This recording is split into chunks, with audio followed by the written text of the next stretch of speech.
So welcome दोस्तों, स्वागत है आपका क्यूबिक्स ब्रेन की एक और नई वीडियो में। तो दोस्तों, ये जो हमारा 22वीं सदी का बिल्ला है, उसका जादू अभी भी ख़त्म नहीं हुआ है।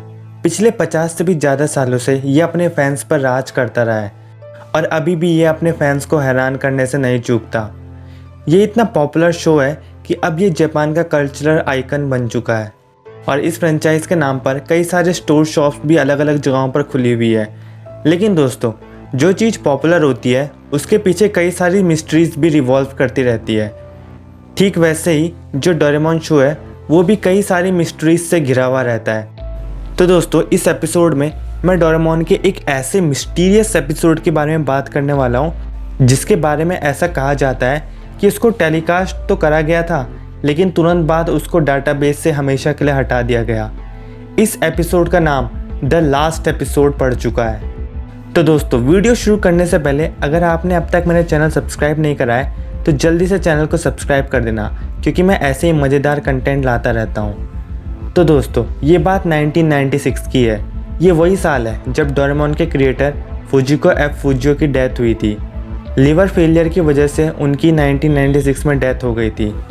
उस समय डोरेमोन की सीरीज़ का एक अनएडिटेड एपिसोड टीवी पर टेलीकास्ट करा गया। ऐसी रूमर्स है कि एपिसोड देर रात में पब्लिश करा गया था, इसलिए बहुत कम लोग ही इस एपिसोड को देख पाए थे। और सिर्फ यही बात नहीं है, इस एपिसोड के कई अलग अलग वर्जन टेलीकास्ट करे गए थे। तो कुछ लोगों ने एक वर्जन को देखा और वहीं कुछ लोगों ने दूसरे वर्जन को देखा था। अब क्योंकि इस एपिसोड को इतने कम लोग ही देख पाए थे, इसलिए इस बात पर भी सवाल उठाए जाते हैं कि क्या ये एपिसोड सच में रिलीज़ हुआ था या फिर ये सिर्फ एक अफवाह ही थी। तो इस वीडियो में मैं उस एपिसोड के दो बहुत ही पॉपुलर वर्जन की स्टोरी आपके साथ शेयर करूंगा। तो जो इस एपिसोड का पहला वर्जन है उसकी शुरुआत कुछ इस तरह से होती है। डोरेमोन और नोबिता एक अलग सी जगह की एक शॉप में एंटर करते हैं। वहाँ जाने के बाद वो वहाँ खड़े कुछ लोगों से बात करते हैं और वो जो लोग थे वो एक अलग ही तरह की भाषा बोल रहे थे जिसे समझना बहुत ही ज़्यादा मुश्किल था। उनसे बात करने के बाद वो एक अलग कमरे में जाते हैं जहाँ एक बहुत ही बड़ा वर्ल्ड का ग्लोब रखा हुआ था।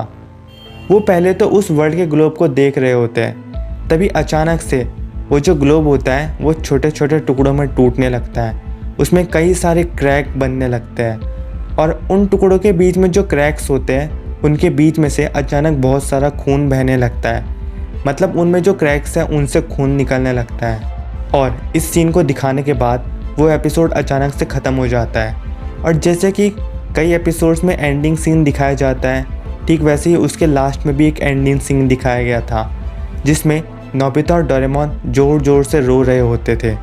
तो यार, वाकई में ये सच में एक बहुत ही ज़्यादा अजीब और डरावना एपिसोड रहा होगा। अब दोस्तों, इस एपिसोड के निकले हुए दूसरे वर्जन की बात करते हैं। तो दोस्तों, जो इसका दूसरा वाला वर्जन है उसके रूमर सबसे ज़्यादा है। इस एपिसोड में जो डोरेमोन और नोबिता हैं वो साथ में किसी रास्ते में जा रहे होते हैं और लगभग 10 मिनट तक वो ऐसे ही उस रास्ते में चलते हैं। फिर जब एपिसोड एंड होने वाला होता है तब वो पीछे मुड़ते हैं और ऐसा लगता है कि जैसे वो अपनी ऑडियंस से कुछ कह रहे हो। वो पीछे मुड़कर कहते हैं, आई हैव टू गो, यानी मुझे अब जाना होगा। तो दोस्तों, सोचने वाली बात तो ये है कि अगर ये एपिसोड सच्ची में निकले थे तो ये एपिसोड अप्रैल के समय में निकले थे और उसके कुछ महीने बाद सितंबर में जो डोरेमोन के क्रिएटर है फुजिको एफ फुजियो, उनकी डेथ भी हो गई थी। तो अगर ये एपिसोड उनकी डेथ से पहले निकले थे तो ये तो वाकई में बहुत ही बड़ी मिस्ट्री है। ऐसा भी कहा जाता है कि इस एपिसोड को नेट पे भी टेलीकास्ट करा गया था, लेकिन अब तो इंटरनेट में भी इसका कोई नामो निशान नहीं मिलता। तो दोस्तों, आपको ये वीडियो कैसी लगी कमेंट करके ज़रूर बताना। अगर पसंद आई हो तो लाइक एंड शेयर भी ज़रूर करना। बहुत जल्द मिलेंगे एक और नई वीडियो के साथ, तब तक के लिए गुड बाय।